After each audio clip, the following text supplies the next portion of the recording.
Bonjour à tous, je suis Nicolas Caron et vous écoutez la version audio du blog Lève-toi et vends que je diffuse sur mon site nicolascaron.fr.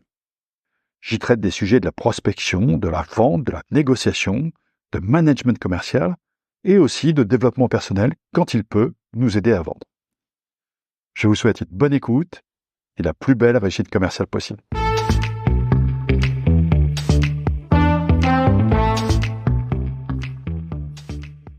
Aujourd'hui, un article de management commercial.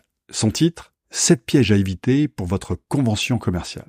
Si vous êtes directeur commercial, mais aussi directeur général ou directeur de la communication interne, il y a de grandes chances pour que vous organisiez chaque année cette grande messe qu'on appelle la convention commerciale, ou encore le séminaire commercial, et parfois même la sales conférence. Bref, les noms sont nombreux pour désigner ce rassemblement annuel de votre force de vente. Tous les ans, la convention commerciale est un grand moment de votre agenda qui mobilise votre attention pendant des semaines en amont. Tous les ans, vous cherchez la bonne idée pour faire quelque chose d'original, quelque chose qui marque les esprits, qui donne envie, qui booste les énergies commerciales. Tous les ans, vous êtes aussi un peu sous stress, car le public commercial est exigeant, et vous savez que vous n'aurez pas droit à beaucoup d'indulgence si l'événement n'est pas à la hauteur.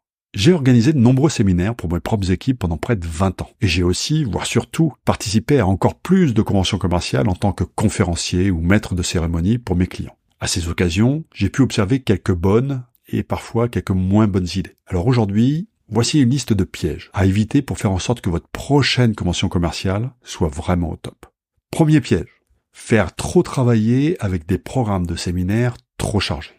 Au début de ma carrière, je me souviens d'avoir participé à des conventions commerciales où les ateliers de travail se succédaient à un rythme infernal, pour enfin aboutir à des synthèses en plénière. Je me souviens de la douleur de commencer à travailler à 8 heures du matin, alors que la nuit précédente avait été très courte. Malheureusement, je constate encore régulièrement que ce type d'agenda rythme les programmes de conventions commerciales trop chargés. Bien sûr, il est légitime de vouloir profiter de ce rassemblement pour travailler ensemble sur des sujets importants.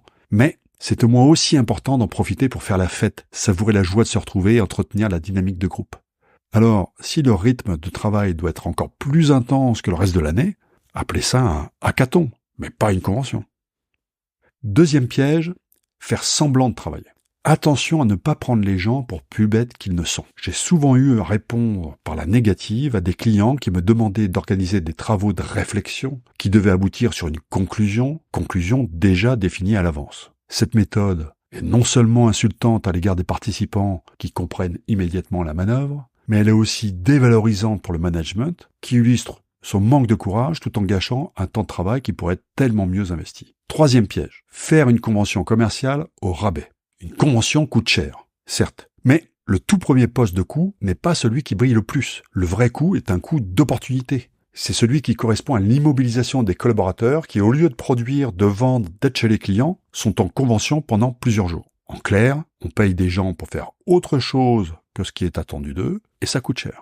Toute la question est de savoir si ce coût sera compensé en énergie, en joie collective, en envie de se dépasser, en détermination à faire de l'année qui vient une année encore meilleure. Si vous en doutez, abstenez-vous, mais ne vous infligez pas la double peine. La double peine d'avoir délaissé vos clients quelques jours pour finalement avoir des commerciaux déçus par un événement dont ils se faisaient une joie. Si vous n'avez pas les moyens de soigner l'hébergement, de financer des activités et ou des interventions de qualité, mieux vaut ne rien faire ou réduire la fréquence. Je vous assure que je parle vraiment en connaissance de cause. J'ai moi-même été très souvent hésitant face à la facture prévisionnelle d'un séminaire annuel. Mais je n'ai jamais regretté le moindre centime en voyant les visages radieux et enthousiastes de tous les participants, heureux d'avoir passé un moment de joie collective et encore plus fiers de partager le même maillot. Quatrième piège, ne pas préparer suffisamment les moments clés de la convention commerciale. Il y a des moments clés dans une convention commerciale. Le discours d'introduction et la conclusion d'un séminaire d'entreprise sont 2 moments à préparer encore plus que les autres. Je vous assure que j'ai vu de nombreuses conventions démarrer par une anesthésie générale et se terminer en eau de boudin. Quel dommage. Tout ceci pourrait être évité avec un peu plus de préparation et d'entraînement. Les orateurs de ces moments clés sont les dirigeants du groupe. Trop souvent, l'autorité que leur confère leur position les incite à ne pas préparer aussi bien leur intervention qu'ils le devraient. Pourtant, leurs mots sont attendus, analysés, interprétés. Que de séminaires gâchés par un mot maladroit ou par un discours approximatif qui illustre au mieux un défaut de préparation et au pire, un manque de considération pour l'auditoire. Loin de moi l'idée de faire la leçon à ces dirigeants. Ils ont des emplois du temps surchargés et sous-estiment souvent l'impact de leurs mots sur le moral des troupes, sur le sentiment d'appartenance, sur la détermination à se dépasser ou pas. Mais comme tout le reste, ceci se travaille. Et la répétition d'un discours, même quand on est le big boss, n'est pas une option.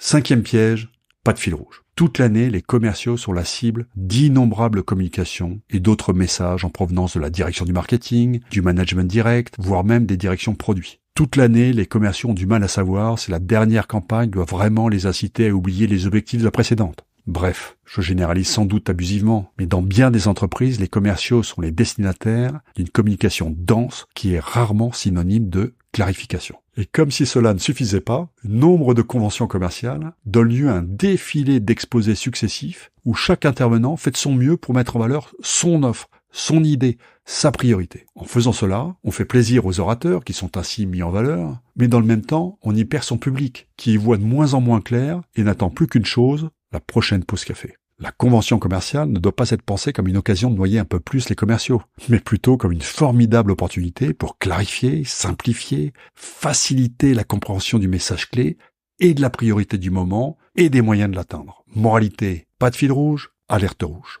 6e piège, l'école des fans.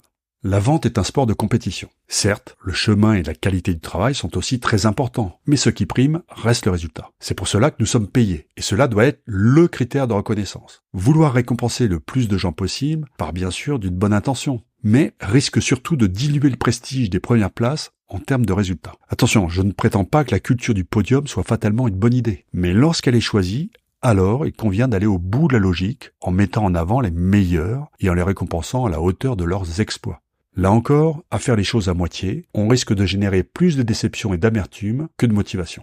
Sur ce sujet, une bonne pratique peut être de faire comme au golf, des classements en net et en brut. En brut pour les scores en valeur absolue, et en net pour des critères tels que la progression du chiffre d'affaires ou du taux de concrétisation. Ceci permet d'éviter que les commerciaux en charge des plus grosses régions ou des plus gros comptes soient les seuls récompensés, tout en conservant quand même le prisme du résultat comme critère de reconnaissance. Enfin, 7e et dernier piège, laisser le soufflet retomber dès la fin de la convention commerciale. Ce piège est sans doute le plus coûteux. Généralement, les conventions commerciales prévoient des moments de travail, de production en commun. Tout le monde s'y met et les résultats sont très souvent enthousiasmants. Et après, que fait-on de ces travaux ou de ces conclusions tirées de telle ou telle intervention inspirante? Est-ce que le soufflet va retomber aussi vite ou y aura-t-il une suite? Ce n'est évidemment pas après le séminaire qu'il faut décider de comment en suivre les effets, mais bien en amont. Les acteurs clés du suivi seront les managers d'équipe. Raison de plus pour les associer en amont à la préparation de la convention et de les sensibiliser dès que possible au rôle qu'ils auront à jouer en aval. Et puis, attention à respecter les décisions prises en commun. S'il est dit pendant la convention que telle ou telle décision sera mise en œuvre, faites en sorte que les promesses n'engagent pas uniquement ceux qui les croient. Et voilà, c'est tout pour aujourd'hui. Si vous voulez en savoir plus sur mes livres ou sur mes conférences, rendez-vous sur nicolascaron.fr. D'ici là, bon business à tous.